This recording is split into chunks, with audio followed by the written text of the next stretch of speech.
네, 안녕하세요. 구먼입니다. 자, 오늘은 전세 보증보험에 대해서 다시 한번 설명을 드릴 텐데요. 지금 이 국토부한테 보내는 영상입니다. 이거 많이 공유, 링크, 퍼가기 많이 부탁드립니다. 지금 국토부가 현실을 너무 몰라가지고 지지난주에 이제 일시대책이 나왔잖아요. 부동산 정책 나와서 제가 설명을 드렸는데 이게 지금 저희가 약간 속았어요. 저희가 지금 국토부에 속았습니다. 이 보증보험에는 임대보증보험이 있고 이 전세보증보험 두 가지로 나눠지는데 지금 국토부가 이 임대보증보험만 126%를 폐지하겠다 이랬거든요. 저는 그 뉴스 기사도 그렇고 전세보증보험이라고 해가지고 그렇게 알고 있었는데 이 전세보증보험이 더 중요해요, 지금은. 전세시장에서 지금 전세가 안 나가는 이유가 요것 때문이근데, 지금 이거를 폐지해야 된다. 이 현실을 지금 직시를 해야 되는데, 이 국토교통부가, 이제 이 박상우 지금 장관이 이거를 인식을 하고 있어야 되는데, 참, 이렇게 가면요, 지금 전부 다 파산입니다. 이게 왜 파산인지 제가 말씀드릴게요. 자, 뉴스 기사가 지금 계속 이런 기사 뜨고 있어요. 전세 보증금 못 받고 이사. 지난해 임차권 등기 신청 전년 대비 4배 급증. 이런 기사. 이거 오늘 겁니다, 다다. 자, 돌려줄 전세금 없다. 지난해 보증 사고액 4조 3천억 역대 최대. 이게 이제 허그에서 대위 변제를 한 거예요. 대위 변제를 해가지고 지금 사고가 난 걸 얘기한 건데, 이게 지금 두 개 다 같은 뉴스예요. 임차권 등기 신청이 4배 급증했다. 보증 사고액이 4조 3천억이다. 이게 같은 뉴스다. 왜 그러냐? 원인이 같습니다. 예, 오늘 그거에 대해서 정확하게 이 시장 상황에 대해서 지금 설명을 드릴게요. 자, 여기 뉴스에 보시면 제가 빨간색으로 밑줄 그어놨죠. 자, 지난 2022년 대비 4배가량 급증했다. 임차권 등기 명령이. 이거를 왜 하냐면요. 허그에서 이걸 시켜요. 그래서 사고 액수가 1년 새 4배 가까이 급증했다. 이 4배가 이게 똑같습니다. 똑같아. 왜 그러냐면요. 원인이 같다는 얘기예요. 4배. 예. 임차권 등기 신청을 해야 허그에서 대위 변제를 받거든요. 이게 지금의 시장 상황입니다. 근데 이거를 지금 모르고 있어요. 국토부에서. 알면서도 안 하는 건지, 진짜 모르는 건지, 만약에 진짜 모른다면 오늘 제 영상을 꼭 보셨으면 좋겠습니다. 자, 지금 빌라 오피스텔 시장이 전세가 굉장히 안 나가요. 저도 지금 전세를 맞추고 있는데 거의 1년 가까이 전세가 안 나가거든요. 그 이유가 뭐냐? 일단 첫 번째는 이 전세 사기 여파죠. 전세 사기 때문에 이 빌라 공포, 빌라 포비아 이게 굉장히 심해졌어요. 이게 근데 서울뿐만 아니라 지금 뭐 지방, 수도권 다 심합니다.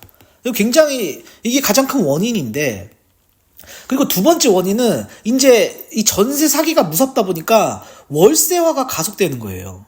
그러니까 지금 월세 값이 지금 투룸 빌라 기준으로 서울에 역세권이다 그러면 120만 원이 넘어갑니다.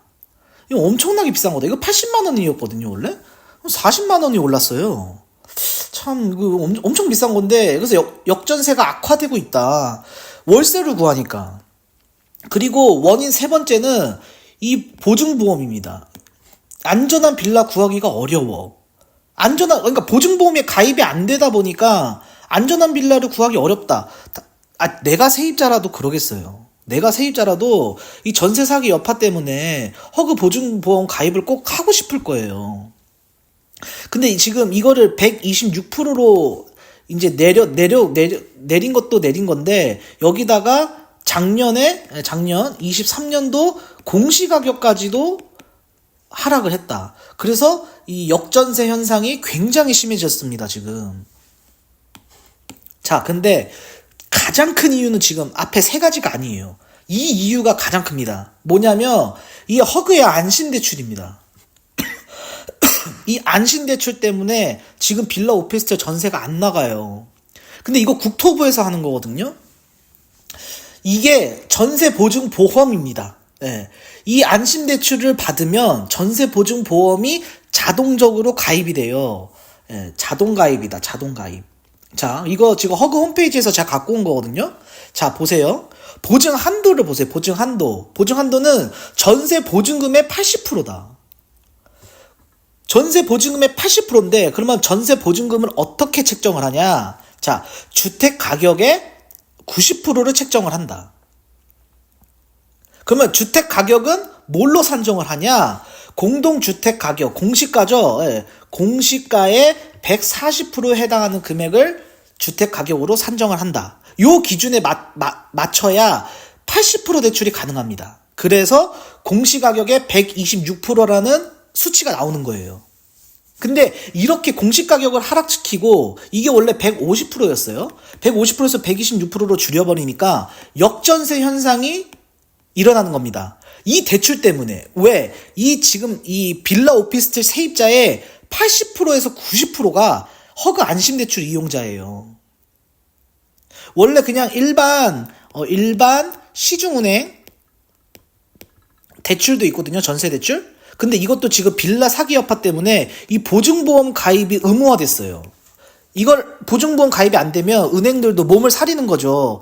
전세 사기 터질지도 모르고 그러면 은행에서 전세금을 날릴 수가 있으니까. 그러니까 지금 이 126%가 시장 시세를 정하고 있다. 전세 가격 정하고 있다 이겁니다. 원래는 이 고금리 여파 때문에 이 안심대출 수요가 확 늘었어요.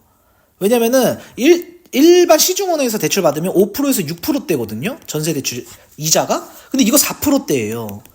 더 싸면 3%대도 나오고. 그러니까 이자가 너무 싸다 보니까 다 이걸 받는 거죠. 그리고 80% 대출을 해주잖아요. 그러니까 지금 이거 서울에 공인중개사 아무한테나 전화하셔고 부동산 아무한테나 전화하셔가지고 물어보면 바로 나와요. 근데 국토부에서 이걸 모른다? 이것 때문에 지금 전세 시세가 형성되어 있고 전세 가격이 결정되고 있는데 이거 현장을 너무 모른다. 이 세종시에 있어서 그러신가? 세종시에는 뭐 이제 빌라가 뭐 어떻게 형성되는지 모르겠는데 일단 지금 서울 수도권은 지금 다 요것 때문에 문제입니다. 굉장히 심각하다. 거기다가 지금 이 임대보증보험과 전세보증보험에 대해서 오늘 설명을 드릴게요. 자, 일시 대책에서 여기 보세요. 임대보증 가입 요건 개선했죠. 임대보증 가입 시 우리가 여기서 다 이제 이 보증보험이라는 말이 이제 겹치다 보니까 우리가 속은 겁니다. 시세를 적절히 반영할 수 있도록 주택가격 산정 방식 개선을 추진하겠다 했는데 이거는 임대보증이었어요. 그래서 기사가 이렇게 떴습니다. 국토부 3월까지 전세 반환 보증 가입 기준 간화 이렇게 지금 기사를 써서 제가 이 기사를 인용을 했는데 이 전세 보증금 반환 보증 가입 기준이 완화된다.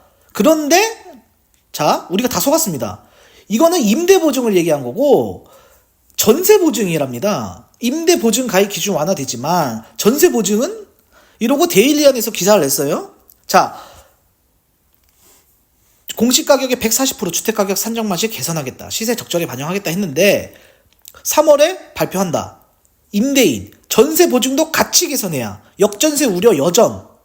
이게 이 임대인 협회에서 계속 이렇게 주장을 하는데 지금 이 임대보증보험 때문이 아니라 전세보증보험 때문에 대출이죠. 대출. 그러니까 안심대출 때문에 지금 전세가 안 맞춰진다. 이렇게 주장하고 있는데 이걸 인정을 안 하는 거예요. 임대보증보험은 임대사업자인 임대인이 의무적으로 가입하는 겁니다. 요거를 풀겠다는 거예요. 요 말은 요거를.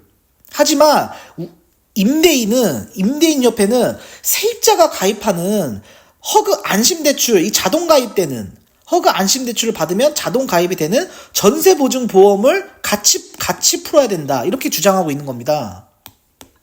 자, 국토부의 입장은 이거예요. 임대인이 가입하는 의무 보증 비율을 늘려줄 테니 임대사업을 해라. 이건데 이 임대사업을 하고 임대인들은 아니 허그 안심대출 때문에 전세가 안 나가는데 전세보증보험 126%를 폐지해라. 지금 이걸로 이제 서로 주장을 엇갈리고 있는 거죠. 근데 국토부 입장은 뭐냐? 야, 전세보증보험은 임대인의 의무 가입이 아니다. 근데 우리가 이거 왜 푸냐? 이거는 이 전세 사기를 막으려고 우리가 만들어 놓은 거다. 설정을 한 거다. 지금 이렇게 주장을 하고 있단 말이에요? 아니, 그래. 그 주장이 맞다는 걸 알아요. 알지만, 이 전세 보증을 늘리지 않으면, 아까 우리가 처음에 뉴스 봤던 것처럼, 이 허그의 대위 변제, 보증 사고가 일어날 수밖에 없는 구조입니다. 이거를 빨리 파악하고, 돈을 갚을 수, 허가에다 우리가 임대인이 돈을 갚아야 되잖아요. 갚을 수 있게 해주라는 거죠. 지금 전세 시장이 전부 다 안심대출을 받으려고 하니, 이게 금리 인하할 때까지는 조금 완화를 시켜달라 이겁니다. 버틸 수 있게. 자, 이 뉴스 기사 볼게요.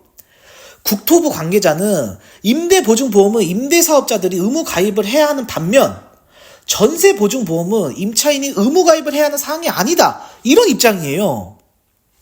그러니 전세가율 90% 적용은 우리는 그대로 할 거다. 참. 이게 대화가 안 통하는 거예요. 그러니까 이게 국토부가 현실을 너무 모른다. 그래서 제가 영상을 만드는 겁니다. 자, 빌라 오피스텔 전세 안 나가는 이유는 허가 안심대출 때문이라고요.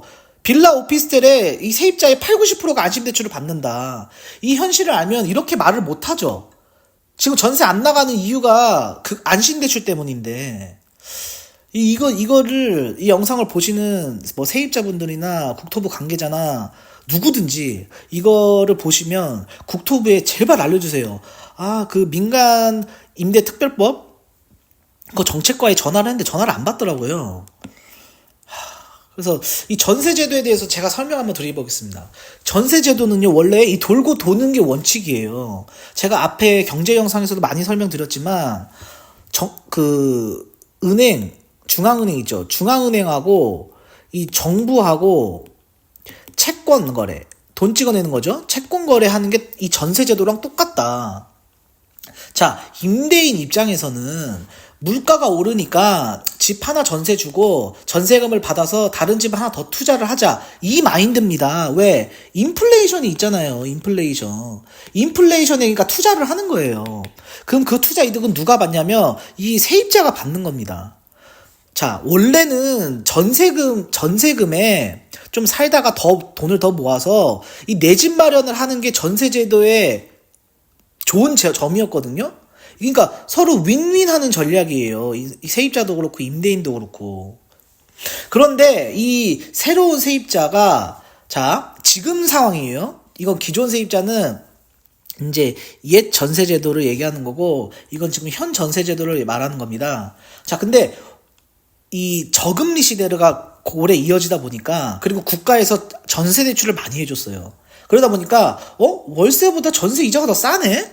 전세 대출도 해주니까 나라에서 야, 전세 사는 게 이득이다. 그러니까 이거 윈윈 전략이에요, 이것도. 그런데 이제 이 고금리죠. 고금리 여파가 시작되고 이거 전세 사기가 기승을 부리면서, 원래 이 전셋집은 계약이 된 후에 이사 가는 게 원칙이에요. 집이 빠지고 나가야 된다는 거죠, 이 기존 세입자가. 근데 지금은 이 보증보험 제도, 이게 2020년도에 생겼거든요. 20년도에 생기고, 이 전세 대출 제도 때문에 완전히 엉망이 됐습니다, 지금. 그러니까 이 보증 사고가 나는 이유가 요거 때문이에요. 보증보험 제도 때문에. 보증보험에서 돈 받고 나가면 되지. 그러다 보니까 원래는 집이 계약되면 그냥 빠지고 아무 문제가 없었는데, 지금 이 순환 구조가 망가진 겁니다. 원래 돌고 도는 거예요, 전세제도는. 그러니까 이 세입자는 조금 이득이 있죠. 세금도 안 내고, 그 다음에 돈을 더 모아서 내 집 마련할 수 있는 기회가 있으니까. 그런데 그래서 좀 더 기다렸다가 원래 나가는 게, 이게 이제 위험 부담이 좀 기다렸다가 나가는 거거든요. 근데 지금은 기다리기를 싫어해요. 만기 때 되면 돈을 딱 돌려달라 그럽니다. 그러면 전세 살면 안 되고 월세를 살아야죠. 예. 근데 월세보다 전세 이자가 더 싸니까 전세로 살았는데, 이 보증보험 제도가 그거를, 이 시장을 완전히 망쳐놓은 겁니다. 이거를 잘 파악하셔야 돼요, 전세를 구하시는 분들은. 그리고 이 전세를 구하는 방법을 알려드릴게요. 전세는요, 위험 부담을 안고 있어요. 위험 부담. 그러니까 이득도 있지만 위험도 있다. 이득은 세금을 안 내죠. 세금을 안 냅니다. 그리고 월세보다 싸다는 거. 그리고 돈을 더 모아서 내 집 마련한다는 건데, 위험 부담은 뭐냐면 전세금을 날리는 게 아니라 묶일 수가 있어요. 내가 나가고 싶은데 못 나갈 수 있다. 왜? 집을 빼고 나가야 되니까. 그렇기 위해서 그거를 염두에 두고 집을 구하는 방법을 알려드릴게요. 첫 번째는 살고 싶은 집을 구하세요. 왜? 어떤 일이 일어날지 모르죠, 임대인도. 그러니까 계속 눌러 살면 땡큐죠. 내가 살고 싶은 집에 전세로 싸게 사는데 전세가율이 보통 60에서 70%잖아요. 집값에. 그러니까 얼마나 싸게 살아요. 세금도 안 내고. 그러니까 계속 눌러 사면 땡큐기 때문에 살고 싶은 집을 구해라. 그리고 두 번째는 사고 싶은 집을 구하셔야 됩니다. 이 집은 내가 사도 되겠다. 이런 집을 구하셔야 돼요. 그래야 임대인이 전세 사기처럼 사고 발생할 때 전세 가격으로 살 수가 있어요. 이거 두 개가 가장 중요합니다. 이거 두 개를 명심하셔야 돼요. 그리고 세 번째는 전세가 잘 나갈 집을 구하세요. 어떤 집이 전세가 잘 나가겠어요? 내가 이 집을 선택하는 이유가 있었을 거 아니에요. 그 이유대로 구하시면 됩니다. 뭐 역세권, 여기 가깝다든지, 아니면 공원이 있다든지, 한강이 있다든지, 아니면 직장인 수요가 많다든지, 인프라가 좋다든지, 이런 집을 구하시면 돼요. 그러면은 전세가 잘 나갑니다. 보통이면. 예. 그리고 지금은 이제 보증보험 때문에 다들 보증보험을 가입하려고 그러는데, 보증보험이 안 되면요, 이 위에 걸 다 지키면 돼요. 보증보험 필요가 없습니다, 사실은. 근데 난 보증보험 안 돼서 너무 불안하다? 그럼 전세권 설정을 하세요. 그러시면, 이 임대인이, 예를 들면 지금 전세 사기 같은 거는, 세금을 안 낸 거예요. 임대인이. 세금을 안 냈기 때문에, 경매가 나가는 거죠, 경매. 법원이나 경매에서 경매 신청을 하는 거예요. 그러면 전세권 설정을 하잖아요. 그러면 당신이 최우선 협상자가 됩니다. 그래서 전세권 설정이 좋아요. 예. 이 전세권 설정이 원래는 확정일자하고 이 전입신고를 유지하고 있으면은 사실 거의 비슷하게 가는데, 그래도 불안하신 분들은 전세권 설정을 해라. 그러면은 최우선 협상자가 된다. 그리고 지금 전세 사기 특별법 때문에 이제 세금보다 전세금이 우선합니다. 그러니까 굳이 보증보험 안 돼도 돼요. 예. 살고 싶은 집, 사고 싶은 집에 사는데 계속 눌러 살면 돼요. 그런 집을 구하시라는 겁니다. 애초에. 그러니까 그냥 잠깐 살 집 이렇게 생각하지 마시고, 빌라든 오피스텔이든 아파트든 전세를 구하실 때는 항상 이 방법을 구하셔라. 이렇게 말씀드리고, 그리고 이거 진짜 국토부에서 이런 식으로 가면 안 됩니다. 전세 보증보험이 임대인의 의무가 아니니까 우리가 안 푼다? 지금 전세 시장을 몰라서 하는 얘기예요. 전세 시장을 서울에 아무 부동산이나 전화해보세요. 지금 공인중개사들도 문을 닫는 이유가 뭐냐면, 임대인들은 126%에 못 준다 이러고 있고요. 임차인들은 126% 보증보험 되는 집을 구해주세요 이러고 있거든요. 그러니까 공인중개사도 지금 죽어나요. 그러니까 지금 한 15,000곳이나 되는 부동산이 전국에서 폐업을 했습니다. 이거 공인중개사도 지금 이제 거의 돈을 못 버는 직업이 돼버렸어요. 근데 이 전세 보증보험을 한시적으로라도 풀어야 돼요. 금리가 내려올 때까지 한시적으로라도 풀어라. 그래야 지금 이 빌라 오피스텔 시장이 살아납니다. 서로가 윈윈하는 전략이에요. 오늘 설명이 좀 길었는데, 이거 반드시 영상을 보시는 분들은 공유해 주시기 부탁드립니다. 널리 퍼져야 좋은 거예요. 제 채널이 문제가 아니라, 이거는 진짜 임대사업자, 임대인들이 엄청난 피해를 보기 때문에, 그리고 이 시장이 망가져버리면 월세가 폭등하고, 이제는 빌라 오피스텔 시장이, 시장 규모가 크기 때문에 보증사고가 더 늘어날 겁니다. 그걸 염두에 두고 말씀드리는 겁니다. 여기까지 하겠습니다.